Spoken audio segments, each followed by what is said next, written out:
Welcome back, AMFishers. I'm Georgopoulos, the host of the AMFish fishing vlog series. This vlog is specific to what happens when you have a missed strike. Example, topwater frog, buzzbait. You're in an area, you're casting your buzzbait or your frog, and you get let's not even say one missed strike. Let's say 2 or 3 missed attempts by a bass or a fish, if you don't know what it is in that area that's attacking your topwater. But I'm just going to use a quick little example here. So again, just a topwater frog. If I'm casting this guy out and a couple of breaches come up and they almost get the frog and they miss it, or a buzzbait, ripping this across the water, across the surface of the water, and a fish comes and misses it once or twice, it's a good little thing to do. I'd probably say it's a rule of thumb, but I've been doing it and it actually does work. So you'll get those fish that end up missing your bait, and then you think, okay, let me throw my bait back in. You'll throw your frog in, it gets missed once or twice, or it may not get even attacked again. One of the best things you can do at that point is go to a slow presentation. I've got here just a Senko wacky rigged on a drop shot. In that same area, what I'm going to do, if I get that bass, or I know it's a bass that's missed the frog or the buzzbait once, twice, 3 times, doesn't matter how many times it actually is, sometimes you can entice them to hit that same topwater bait again. I've done it myself. You'll get 1 or 2 breaches, missed attempts. You think, okay, let me just stick at it, keep throwing the frog out, keep throwing the frog out. I've done it for a while. I can't get those fish back onto that frog bite or that buzzbait bite. Maybe they felt the hook, maybe they felt the bait, maybe something turned them off with respect to that bait. So the frog turned them off, or the buzzbait turned them off. But once you go to that slow presentation, it could just be a flipping jig. I mean, I've got a flipping jig back here. Maybe just toss that out. If you got a Texas rig worm, toss that out close to where those missed strikes were, in that vicinity. What it usually results in is getting hit, getting a good hit too. It's usually getting those fish that you've missed.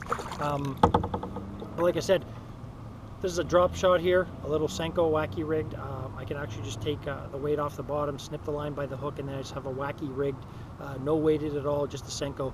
But that little presentation, all of a sudden this flutters down and it does a little bit of a shake.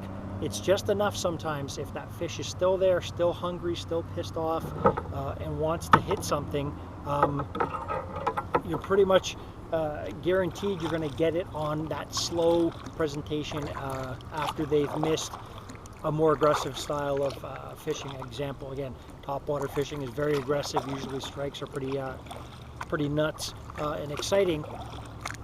So having said that, if again you're missing a bunch of fish, don't leave that area. Try the frog or topwater bait you're using a few more times. If it still doesn't produce, I'd probably give it maybe 1 or 2 casts after the missed strike. So maybe like a total of 3, maximum 4. If you don't get it, just kind of fan around it. Don't cast exactly where you missed it. Maybe a foot to the left and to the right, a couple of feet to the left. But do those 2 or 3 casts at that point. Quit it, grab a slow presentation like a Senko or a Texas rig worm or a flipping jig, and pitch that back out in that same area, and you'll try that for another 2 or 3 times. Like I said, what it can result in, I've caught many fish that I've missed, just like I said, throw out a drop shot or a Texas rig, and all of a sudden, you're thinking it's probably a really good chance it's the same fish that you missed. But there could be 1 or 2 bass in that area as well that are just feeding and gorging on, topwater baits as an example. All of a sudden they just stop hitting topwater baits. But dropping that worm or dropping that slow presentation usually lands in front of their nose. They'll sniff it out, they'll find it, and it's just enough to get them. It's not a really aggressive bite. They can just come up, grab the worm, and they're gone. And then you set the hook and you're good to go. So yeah, I've wanted to do this video for a little while because, like I said, when I'm out here fishing, doesn't matter, kayak, boat, wherever it is, I get a lot of questions from people, and I like answering them. I'll take a little bit of time. Sometimes they'll come up to me, they'll drive their boat up or they'll kayak over and ask a few questions, and I have no problem with that. They're seeing me catching fish. Obviously somebody's doing something right, and they may not know what to do at that given time, so I don't mind sharing the little tips and tricks that I know. But follow up with that slow presentation, that slow bait, that simple bait. after mist strikes, you'll see it makes a huge difference.